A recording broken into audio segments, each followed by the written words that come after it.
improve your... What do you try to use? Oh, there's it. Sorry. It's there. Okay.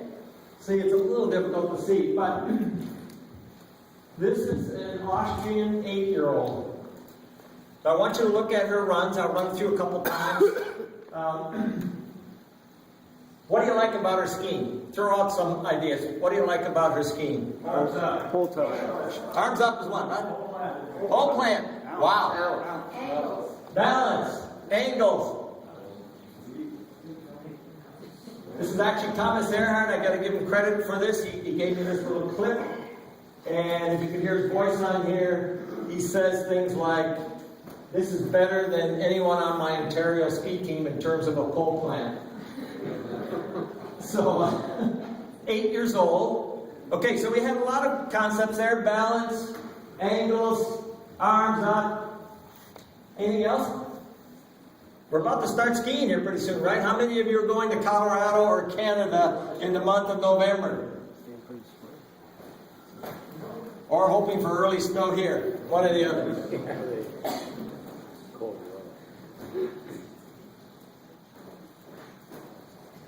How many of you have skiers that are 8 years old that can ski like this? Come on, we gotta have some in the country, some out here.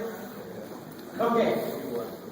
I don't know the background of this girl. Thomas didn't either. He happened to just be up on the glacier the day she was up there. But when I was at Wisconsin Neustadt a couple years ago, there are a lot of these kids skiing around. One reason why Austria dominates, of course, or at least wins the overall, although we're right there with them. But look at some other things. I want you to also focus a little bit. My point here will be on the boot setup and on the flex in the ankles at this age. Okay, just keep that in mind this year when you're about to either have had your equipment days already or you're about to have your equipment days. Sometimes the companies visit. Sometimes they don't. Most of the time, most of you go to ski shops and you work with ski shops.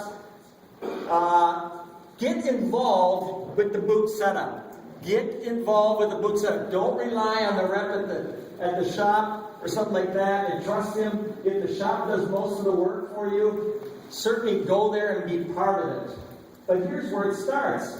You can't ski this way if the boots are too stiff. You just can't ski this way. I've always said it. I said it last year, and I'm going to harp on it again because of the clubs I worked with in the West last year. How many of them still have stiff boots in that western weather versus your weather back here, which isn't as cold as it used to be, but nonetheless is. So make sure you do this. I was talking to Randy Pelkey a couple of days ago about his D-team guys in Europa Cup. They're using their speed boots for GS. And we know speed boots are softer, 130 flex for guys that are between 175 and 200 on a 130 flex.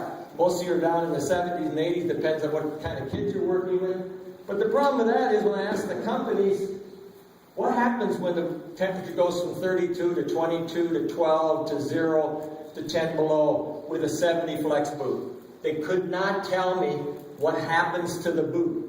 So make sure you do a lot of work on the setup. Make sure you can have it all, the kids set up. Now, a lot of you like to wait till the season starts and then you want to do some boot work. I think you can do a lot of it beforehand so there's less to do on the hill and then go from there. Both flex and alignment, of course, all the sore spots and all that are part of the process.